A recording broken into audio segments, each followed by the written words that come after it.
I most vividly remember The Wizard of Oz, and that's been my favorite movie for most of my life, and I was obsessed with it, and I watched it over and over and over again. I wanted to be Dorothy for many years of my life, until I was about 6. I would wear my hair in the pigtails, and I think my grandmother made the costume, the little gingham checked jumper, and I had ruby slippers, and I made my mom call me Dorothy. I wouldn't answer her or listen to her if she called me Megan, because that wasn't my name, for about a year, from 5 to 6.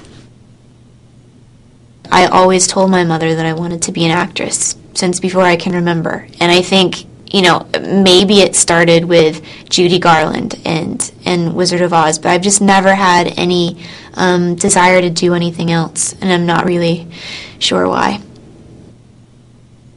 I was a swimmer when I was a kid. I was on a swim team a competitive team from the time I was 5 until I was 14, and I used to compete in state championships, and I thought that's what I was going to be.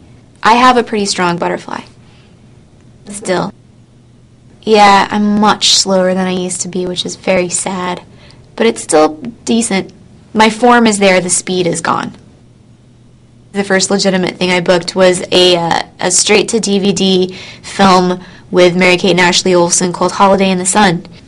I think my character's name was Brianna, if I remember, and she was a mean girl. She was the spoiled, rich, nasty, sort of alpha female that picked on the nice, sweet, blonde Olsen twins.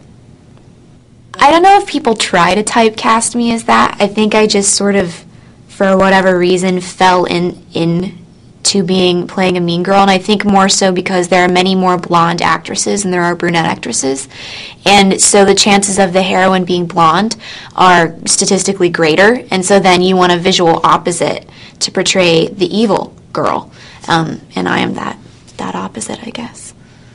Growing up when I was little, I liked X-Men because my older sister collected X-Men comics, and then when I got to be about 11 and 12, I discovered one called Gen 13. It's basically an offshoot from X-Men, and it's these 3 girls and a guy who's sort of like in and out of the team, and they're superheroes, and there's a little spunky one called Roxy, and I just sort of liked, I named my bird after Roxy, actually.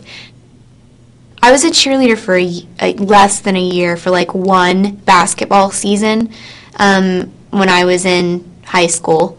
I think more so because it got me out of the house. I was always grounded, and engaging in an extracurricular activity was deemed okay by my parents, and so then I could actually leave my room to go do something, get some fresh air, be outside. And I think that's really probably the main reason I did it. But I was not good at it. It was terrible. I'm also just not built for it. I'm too, I don't know, gangly or waif-like or something. You have to be really strong. I think women are harder on everything than men are.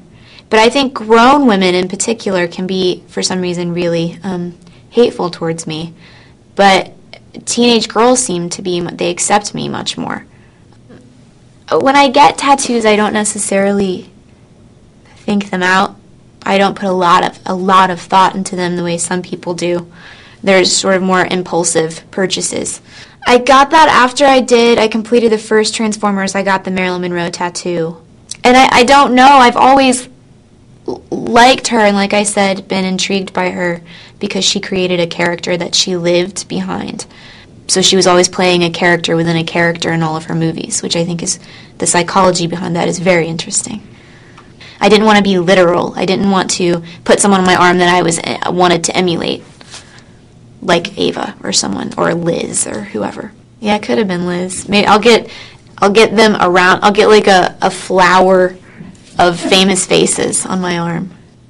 When I got the call that I'd been offered this spot to host SNL, I didn't really want to do it because I'm so terrified and just I become frozen when I have to speak in front of large crowds of people. But obviously you don't say no to something like that because it's an unbelievable opportunity.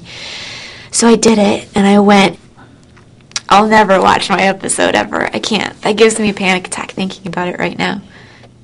Maybe like after I've had children and there are just so much, and there are more important things in life then I'll be able to sit back and watch it and go, who cares? I would say I'm a cat person, even though most cat people are so strange. People that admit to being cat people are always so bizarre. Like, whenever I go to work out, my pants are always covered in cat hair. It's so embarrassing. Like, I'm that person. I'm that lady that goes out with cat hair all over her pants.